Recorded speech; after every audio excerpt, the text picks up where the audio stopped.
결혼식 날, 사라진 사람은 왜 하필 그 사람이었을까? 모두가 웃고 있는 그 순간, 한 사람만은 자리에 없었다. 마광숙과 한동석의 결혼식장, 독수리 술도가 형제들이 함께 축가를 부르고 하객들이 감동의 박수를 보내는 그 순간, 오직 단 한 사람, 독고탁만이 그 자리에 없었다. 여러분의 구독과 좋아요는 앞으로 예고킹의 발전에 무한한 힘이 됩니다. 그는 그날 아침 조용히 떠났다. 아무에게도 알리지 않은 채 자신의 흔적조차 지우려는 듯 휴대폰도 꺼둔 채였다. 장미애조차 그가 어디에 있는지 알지 못했다. 마치 모든 것에 등을 돌린 사람처럼 그는 그렇게 사라졌다. 하지만 그 소식은 당장 결혼식장을 얼어붙게 만들지 않았다. 모두는 그저 오지 않았다고 여겼고 분위기는 축복으로 가득했다. 오천수는 축사에서 형수 마광숙에게 고개 숙여 감사하며 말했다. 형이 떠난 그날부터 이 집은 무너지는 줄 알았습니다. 그런데 형수님이 버티셨어요.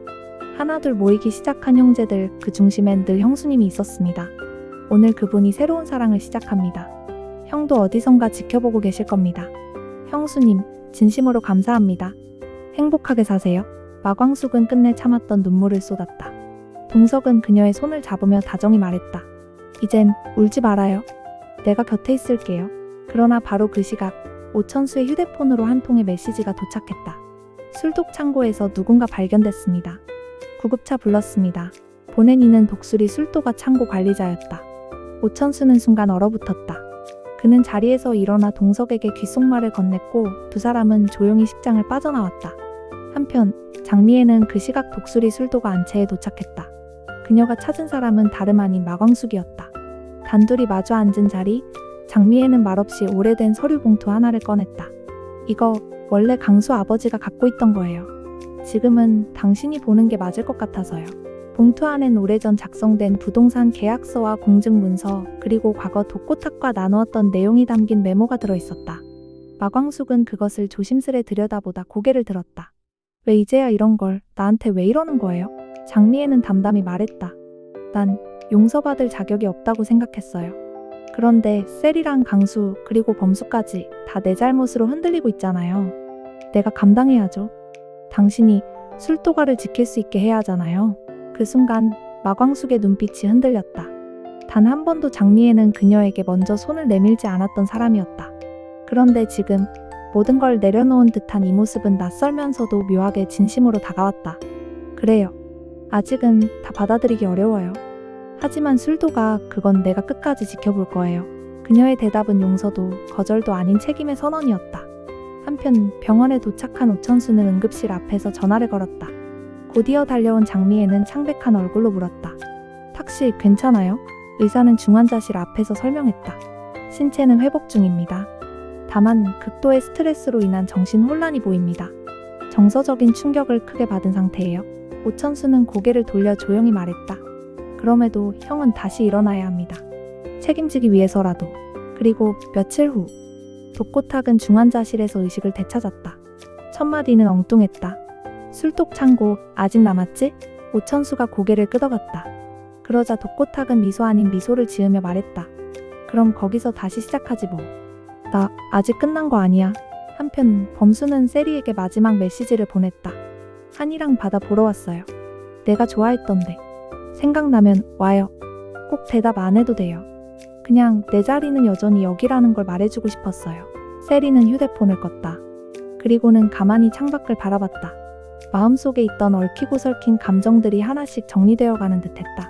그녀는 작은 숨을 들이쉬고 고요히 중얼거렸다. 기다려요. 나 돌아갈게요. 그러나 그들이 몰랐던 사실 하나? 나영은은 다시금 LX 호텔의 문서를 정리하며 어떤 서류를 꺼내 들고 있었다.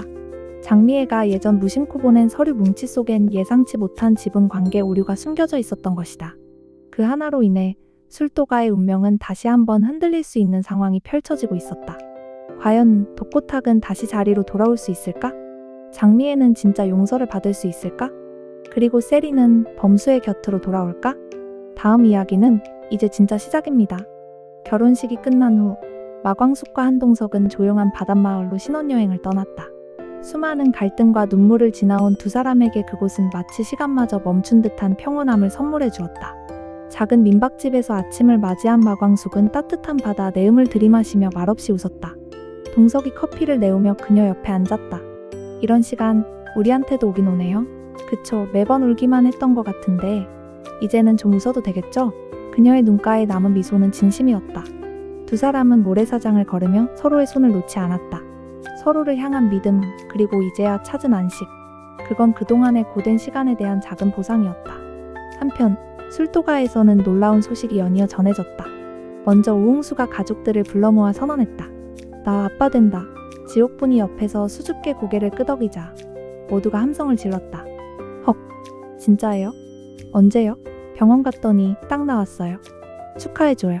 흥수는 눈물이 글썽였고 지옥분은 그런 그를 보며 환하게 웃었다. 이어 또 하나의 소식? 이번엔 문미순이었다. 저 오천수 씨랑 저희도 아이가 생겼어요. 문미순의 고백에 형제들은 술잔을 놓고 얼어붙었다가 곧 폭죽이라도 터뜨리듯 터져 나오는 환호성의 술도가 안채가 떠들썩해졌다. 이게 웬일이야, 미순이까지. 이제 술도가의 베이비 붐이네, 완전. 그 분위기 한가운데서 유일하게 굳은 표정으로 앉아있던 사람이 있었다. 공주실이었다. 세상 누구보다 기쁜 소식이었지만 그녀는 자꾸만 계산기를 두드리는 듯한 표정이었다. 흥수도, 천수도 다 됐는데 그럼 이제 누구 차례야? 아, 맞다. 그녀는 벌떡 일어나 통화를 걸었다. 신혼여행 중인 마광숙에게였다. 여보세요, 광숙이니? 네, 엄마. 무슨 일 있어? 너 지금 뭐하니?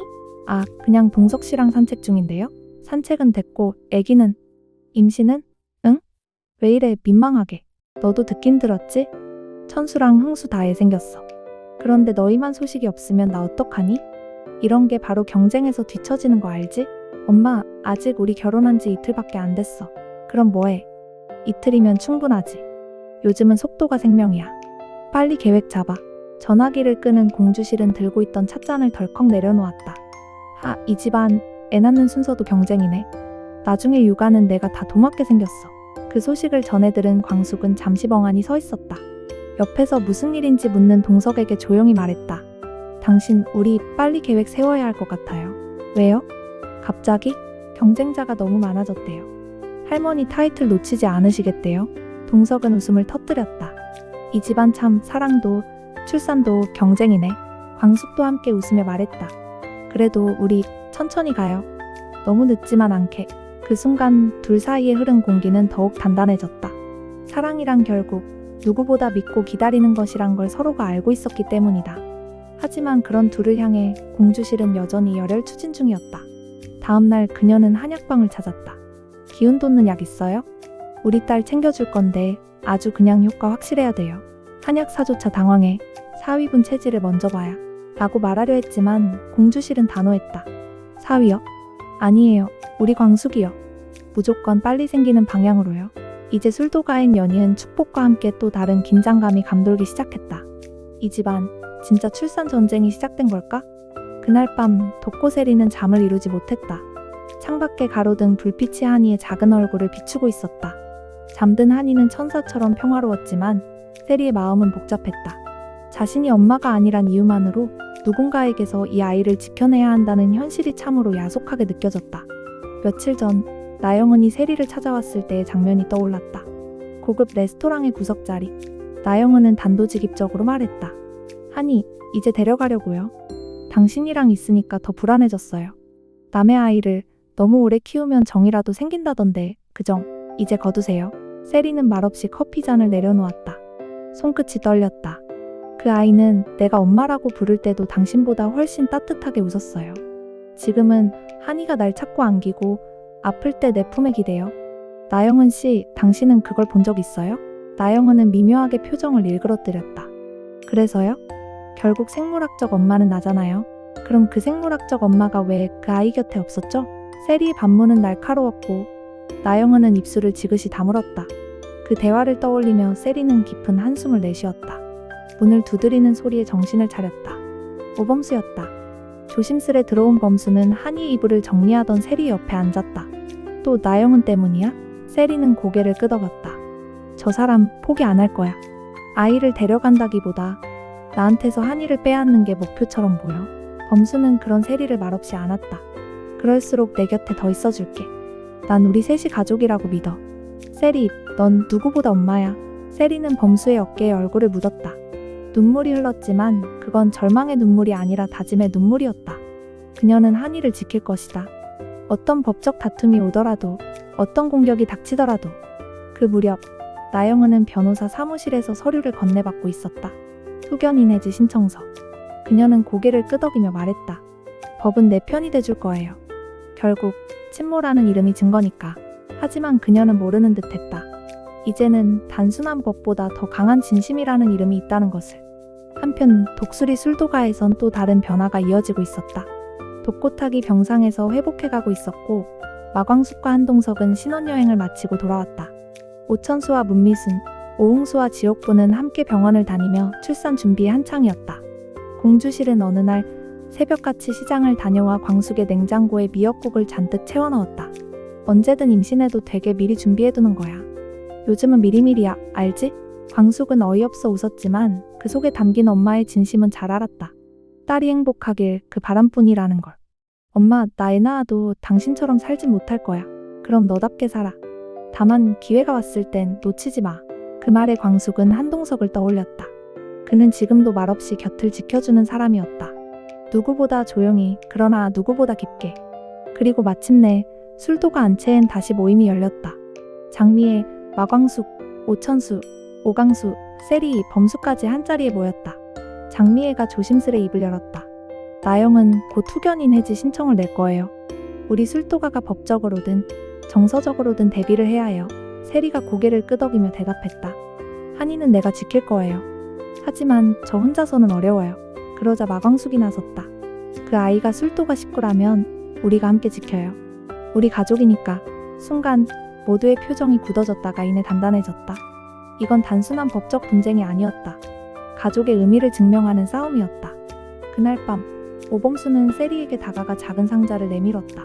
그 안엔 금빛 반지가 하나 있었다. 이건 지금 당장은 아니어도 돼.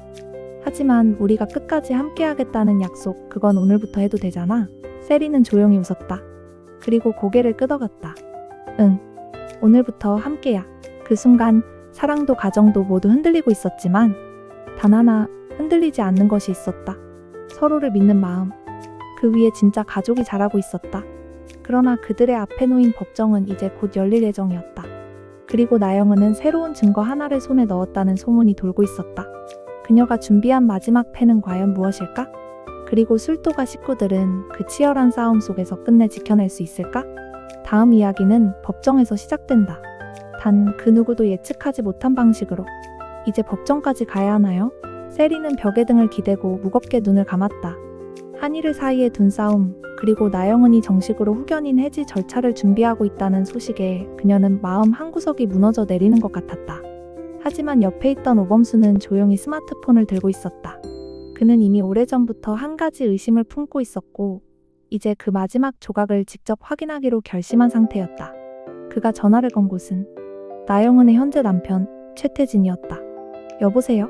최태진 씨 맞으시죠? 저는 오범수입니다. 독고세리 씨와 함께 한이를 키우고 있는 사람입니다. 상대는 잠시 당황한 듯 침묵하다가 조심스럽게 대답했다. 아, 네, 그쪽 이야기는 들었습니다. 나영은 씨가 아이를 찾고 싶다고 해서. 그런데 오범수는 단도직입적으로 말했다. 아이를 찾겠다는 목적이 아니라 우리를 무너뜨리는 게 목적입니다. 한이를 위해서가 아니라 세리에게 복수하려는 거예요. 무슨 말씀이시죠? 최 씨도 알고 계시겠지만 나영은 씨는 지난 5년간 한이를 단 한 번도 찾지 않았습니다.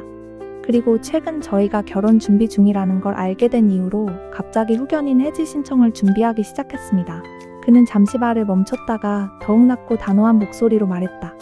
그리고 이미 여러 차례 세리 씨를 몰래 따라다녔고 술도가 주변 사람들까지 조사했습니다. 전 이걸 단순한 친권 회복이 아니라 스토킹과 위협으로 판단하고 있습니다. 수학이 넘어 최태진의 숨소리가 무거워졌다. 사실 저도 요즘 이상하다고 느꼈습니다. 제가 그만하라고 해도 말을 듣지 않고 한이 사진을 보며 울거나 세리 씨 SNS를 몰래 훑고 있더군요. 오범수는 바로 대답했다.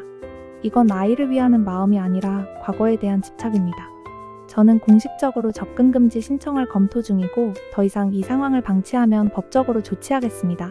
최태진은 한참을 말없이 있다가 조용히 말했다. 그쪽 말 이해했습니다. 제가 정리하겠습니다. 다시는 연락 못하게 조치할게요. 통화가 끝난 뒤 오범수는 조용히 미소 지었다. 지친 세리를 바라보며 그는 천천히 말했다. 됐어. 더 이상 싸울 필요 없어. 이제 정말 평화가 올 거야. 며칠 뒤 나영은은 술도가 근처의 모습을 드러내지 않았다. 변호사를 통해 전달된 문서에는 단 한 줄이 적혀 있었다. 후견인 해지 관련 절차는 진행하지 않겠습니다. 모든 법적 권한은 세리 씨에게 위임합니다. 그 편지를 받아든 세리는 말없이 고개를 숙였다. 그리고 한이가 그려준 그림을 다시 펼쳤다. 세리 엄마랑 아빠랑 한이랑 같이 살자. 그림 속엔 세리와 범수 그리고 한이가 손을 맞잡고 웃고 있었다. 그날 밤 세리는 오범수에게 조용히 말했다. 당신 아니었으면 난 또 도망쳤을지도 몰라요. 범수는 그녀의 손을 감싸주며 대답했다. 그럼 내가 다시 찾아가서 붙잡았겠지. 우리는 절대 떨어지지 않을 거야. 그리고 이 모든 사실을 듣게 된 공주실은 또 한 번 호들갑을 떨었다. 아니, 그런 여자가 한이 엄마라고? 애초에 그런 사람한테 양육권이 왜 있어? 아주 접근금지 신청 잘했어, 범수야. 이젠 애기나 얼른 만들어봐. 흥수도, 천수도 다 했는데. 마광숙이 옆에서 웃으며 말했다. 엄마, 그 말 하루에도 10번은 하시는 거 알아요? 안 하면 누가 알아서 해? 지금 이 집안 애들 낳기 경쟁이야. 술도가 안채는 다시 평화로운 웃음소리로 가득 찼다. 그리고 그 중심에는 이제 완전한 가족이 되어가는 사람들의 따뜻한 진심이 있었다. 그 이름이 왜 지금 나오는 거지? LX 호텔 고문 변호사실. 장미애가 전달받은 서류에는 예상치 못한 이름이 하나 적혀 있었다. 독고세리. 신라주조의 비상장 주식 12%가 5년 전 독고탁에 의해 비밀리에 독고세리 명의로 이전되어 있었던 것이다. 더욱 놀라운 건 그 과정이 철저히 은폐되어 있었고 최근 독고탁의 회계 내역을 정리하던 중 오천수의 요청으로 LX 호텔에서 내부 감사를 진행하면서 드러난 사실이라는 점이었다. 장미애는 한참 동안 그 서류에서 눈을 떼지 못했다. 그 누구보다 세리에게는 냉정했던 독고탁이 생전에 남몰래 딸의 이름으로 지분을 남겨뒀다는 사실은 그녀에게도 큰 충격이었다. 이건 그냥 딸로서의 유산이에요. 세리는 말없이 앉아있다가 천천히 입을 열었다. 아버지한텐 늘 미운 딸이었어요. 그리고 저도 그 사람을 아버지라 부르지 않으려고 했고요. 그런데 마지막엔 그 사람도 저한테 사과하고 싶었던 거겠죠. 아무 말도 없이 이 지분을 제 이름으로 남긴 거 보면 그 말을 듣고도 아무도 쉽게 말을 잇지 못했다. 그 자리에 있던 사람들 마광숙, 오천수, 오강수, 장미애 모두가 독고탁의 그 마지막 무언에 유산의 깊은 생각에 잠겼다. 잠시 후 세리는 결심한 듯 가방에서 봉투 하나를 꺼내 광숙 앞에 놓았다. 이거 받아주세요. 이 집은 술도가에 있어야 해요. 무슨 유산이고 사과고 그런 거 전 필요 없어요. 오히려 그동안 제가 상처 줬던 거 갚고 싶어요. 광숙 이모, 천수 삼촌 저한테 가족이었어요. 이젠 제가 가족으로서 책임질 차례예요. 광숙은 말없이 세리의 손을 덥석 잡았다. 세리야, 넌 지금 처음으로 어른이 된 거야. 그 지분은 그냥 돈이 아니라 내가 품은 마음이야. 그 마음으로 우리 술도가 더 단단해질 거야. 오천수도 고개를 끄덕였다. 세리, 고맙다. 그 지분으로 우리가 할 수 있는 일이 많아질 거야.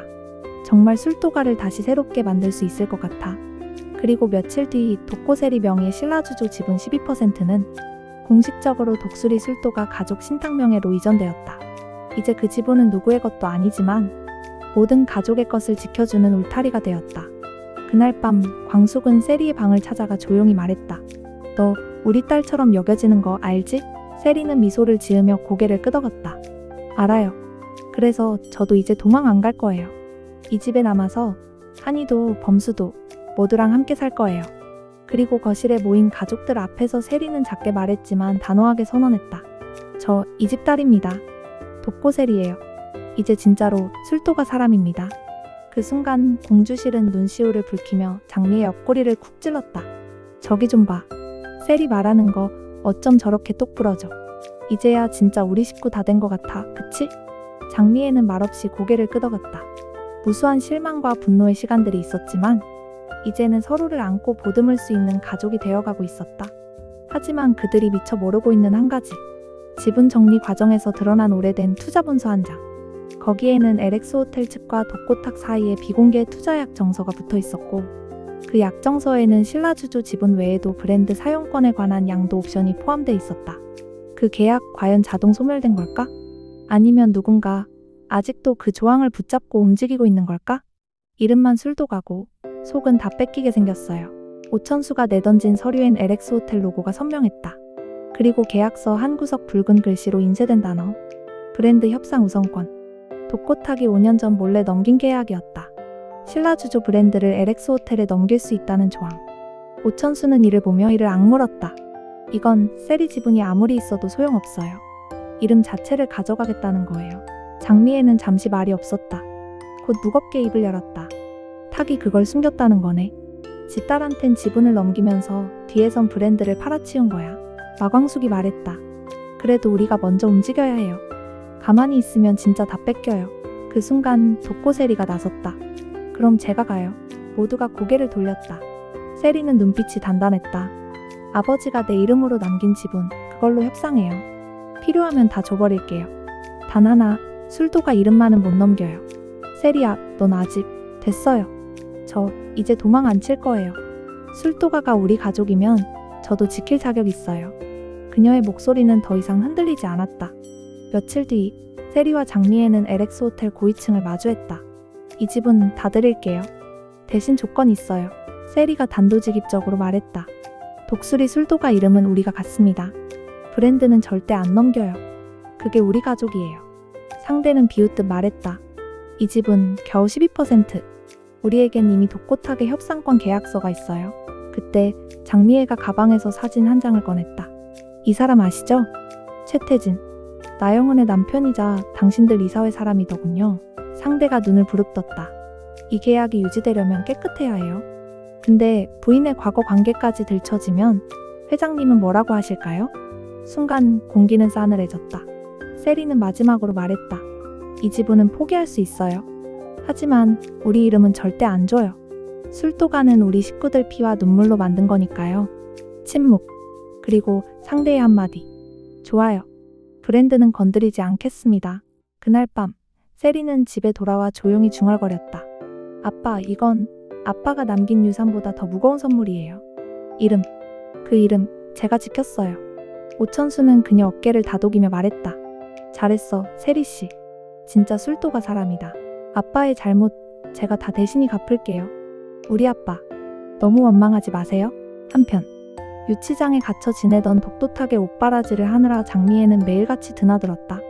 나는 다 잃었다고 생각했는데 그 사람은 아직 나를 버리지 않았더라. 독고탁은 유치장 바닥에 앉아 창밖을 바라보고 있었다. 밖에선 봄비가 조용히 내리고 있었고 그 빗소리는 유난히 길고 깊게 들렸다. 며칠째 한 여자가 매일 도시락을 놓고 갔다. 말도 없이, 이름도 없이. 하지만 그 도시락 안엔 늘 따뜻한 반찬 하나 꼭 들어있었다. 소박한 미역국, 단호박조림, 멸치볶음, 그리고 작은 메모지. 소화는 잘 되고 있는지. 달고 짠 건 빼고 미음부터 먹어야 해요. 장미애. 그 이름을 쓴 적은 없지만 독고탁은 알 수 있었다. 자신이 그렇게 모질게 했던 사람, 등을 돌려 끝내 내몰았던 아내, 그리고 세리 엄마. 왜 아직도 나 같은 놈을 챙기는 거야?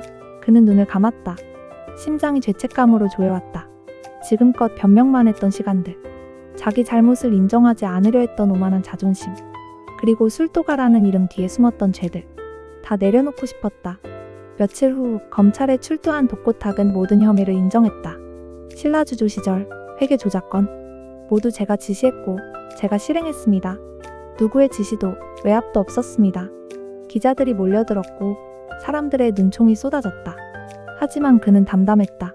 그저 뒤를 돌아보지 않고 말했다. 지금까지 가족이 막아줬습니다. 이제는 제가 그 가족을 지킬 차례입니다. 한편 술도가 본체에선 모두가 모였다. 지분 계약서가 모두 정리되었고 독고세리가 넘긴 지분은 독수리 술도가 공동신탁으로 정리되었다. 광숙이 말했다. 이제 이 집은 우리 모두 거예요. 누구 한 사람 것도 아니고 누구만의 것도 아니에요. 우리 모두가 함께 만든 집이니까요. 오천수는 고개를 끄덕였다. 이제 진짜 처음부터 시작해봅시다. 그때 문득 마당에서 오강수가 외쳤다. 도시락 놓고 간 사람 장미애 사모님이에요. 모두가 밖을 향해 달려나왔지만 장미애는 이미 사라지고 없었다. 그녀는 그날도 조용히 유치장 창문 아래 도시락 하나를 놓고 갔다. 오범수는 조용히 말했다. 그 사람 여전히 혼자 짊어지고 있어요. 세리가 고개를 숙였다. 엄마, 이제 괜찮다고 말해주고 싶은데 그 말을 못하겠어요. 아직은. 그날 밤 장미애는 집으로 돌아와 홀로 앉아 있었다. 과거 독고탁과 함께 찍은 낡은 사진 한 장을 꺼냈다. 젊은 시절 세리를 안고 웃고 있던 그들.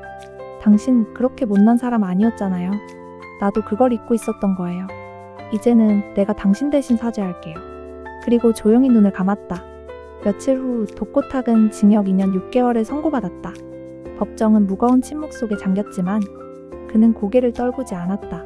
출석한 술도가 가족들 앞에서 마지막 인사를 건넸다. 고맙다.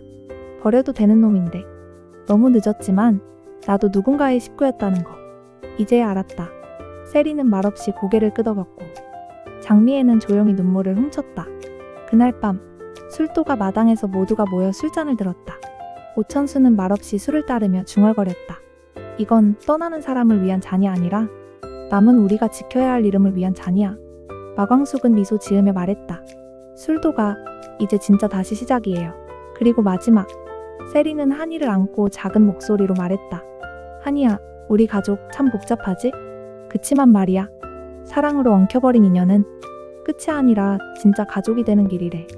한이가 조용히 웃었다. 그럼 우리 진짜 가족이야? 세리는 웃으며 꼭 안았다. 그래, 우리 진짜야. 1년 후 이제 진짜로 다 끝났어요. 마광숙은 잔잔한 미소로 말하며 유리잔을 닦았다.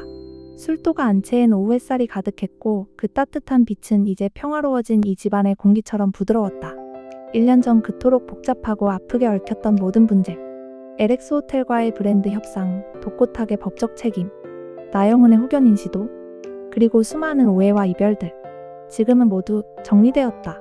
LX 호텔은 공식적으로 독수리 술도가 브랜드 건립 포기 선언을 하며 손을 뗐고, 독고탁은 형기를 마친 뒤 보호관찰 중 봉사활동에 전념하며 조용히 살아가고 있었다. 지금은 지방 소도시 막걸리 조합에서 기술 자문봉사를 하며 과거의 죗값을 씻고 있는 중이었다. 술도가 사람들은 아무도 그를 원망하지 않았다. 그저 한 사람의 잘못이 가족의 회복으로 이어졌다는 것만이 지금은 소중한 의미가 되었다. 오천수는 본격적으로 독수리 술도가 대표 자리를 지키며 전통주 업계에 새로운 바람을 불어넣고 있었다. 젊은 감성의 전통을 입힌다 는 슬로건으로 지금은 청와대 만찬주로 선정되며 단단한 자리를 굳혀가고 있었다. 오홍수와 지옥분의 아이는 100일을 앞두고 있었고 이름은 오하늘, 하늘처럼 맑고 곱게 자라라 는 의미였다. 술도가 마당에서 열리는 하늘이의 100일 잔치 준비로 모두가 북적이는 어느 날 문 앞에 조용히 한 여자가 들어섰다. 장미애였다. 그녀는 정성껏 싼 반찬 보자기를 들고 와 조심스럽게 말없이 식탁에 놓고 돌아가려 했다. 그 순간 세리가 그녀를 불렀다. 엄마, 오늘은 같이 앉아요. 장미애는 그 말에 잠시 망설였지만 곧 조용히 자리 끝에 앉았다. 그리고 오범수가 따뜻하게 술잔을 따라주며 말했다. 다 지나갔습니다. 이제는 같이 웃어요. 그 말에 장미애는 조용히 눈을 감았다. 그리고 작게 고개를 끄덕였다. 그 순간 마당에선 한이의 웃음소리가 터졌다. 엄마, 아빠, 강수 삼촌이 하늘이한테 노래 불러줘요. 오강수가 민망한 듯 기타를 들고 아이를 위해 자작 동요를 부르기 시작했다. 공주실은 그 모습을 보며 감탄했다. 세상에, 강수가 노래를 하네? 우리 집 진짜 사람 다 바뀌었어. 그 말을 듣고 광숙이 웃으며 대꾸했다. 아니요, 엄마. 원래대로 돌아온 거예요. 원래 우리가 이랬어요. 가족이었잖아요. 그리고 세리는 조용히 범수의 손을 잡았다. 한이가 옆에서 깔깔대며 뛰어다니는 그 모습을 보며 세리는 조용히 말했다. 1년 전엔 믿지 않았어요. 이렇게 될 수 있다고. 근데 사랑은 결국 남네요. 진심은 결국 돌아오네요. 범수는 세리를 바라보며 고개를 끄덕였다. 우리가 사랑을 지킨 게 아니라 사랑이 우리를 지킨 거야. 그날 밤 독고탁은 막걸리 연구소에서 홀로 술 한 잔을 따랐다. TV에선 독수리 술도가 청와대 만찬주로 선정. 이라는 뉴스가 흘러나오고 있었다. 그는 조용히 웃었다. 그리고 작은 종이에 축하한다, 강수야. 술도가를 잘 지켜줘서 고맙다. 그렇게 쓴 쪽지를 봉투에 넣었다. 받는 사람 이름은 없었지만 술도가 마당 한켠에 그 봉투가 다음날 도착했다. 그곳엔 오랜만에 보게 된 필체로 단 한 줄이 적혀 있었다. 나는 가족이었다.